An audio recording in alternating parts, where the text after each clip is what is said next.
Good morning. Good to have you back. Good morning, you too. I hope you've had a good break.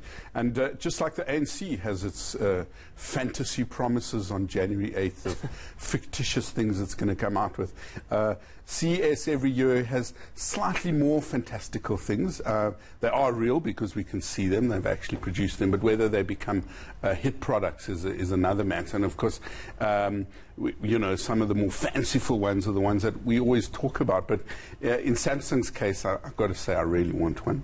It's about the size of a tennis ball. It's called a ballie, and it's your little digital assistant, and it'll wake you up in the morning, and it'll snuggle with the dog, and if the dog makes a mess, it'll clean up afterwards. Oh, wow. You know, there it is. It's quirky, and it will open the curtains for you.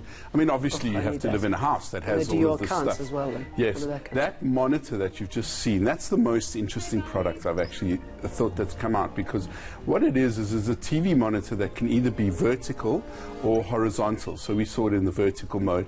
There we go, like you would with a cell phone. So you could watch content on that as if you would on a cell phone. I think it's still early days for that kind of form factor for television, but I think it potentially has quite a long way to go.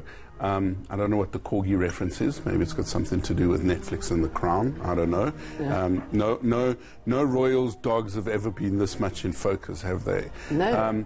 Good point. But what we see at CES is new concepts and new ideas. It's very American industry focused. You have to remember there's been a lot of controversy this year because Ivanka Trump was invited to speak.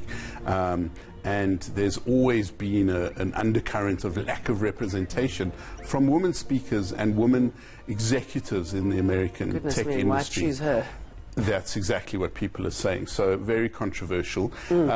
Another quite interesting product that came out, Segway are the people that have made those scooters that bizarrely enough seem to have their in South Africa certainly their best use cases for security guards to drive around parking lots, making sure no one's stealing cars. And they're pretty expensive things. They can cost 100,000 Rand. They've come out with this S-Pod, they call it, which is a seat.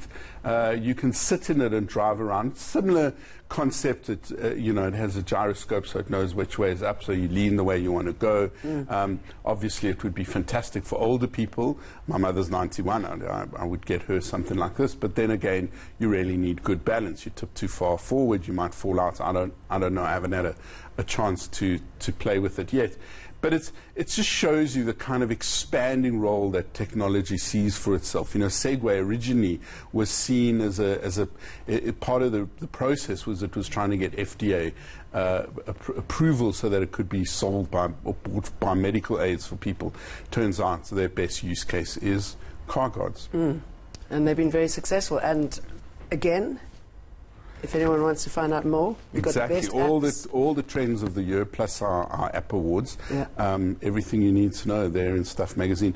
Interesting how, if you look at that cover, the Polaroid is making a comeback, as is the Walkman. And the Walkman is one of my favorite little gadgets. Yes. It looks like a Walkman, but it's actually an MP3 player. So it'll play your digital music, but the way it displays it, it looks as if it's written on a tape. So it looks as if it's written on a cassette tape. Clever little device. But it just shows you that our attachment to retro technology is still there. In fact, the technology that made us. Yeah. Toby, always good to talk to you. Thank you. Thank you.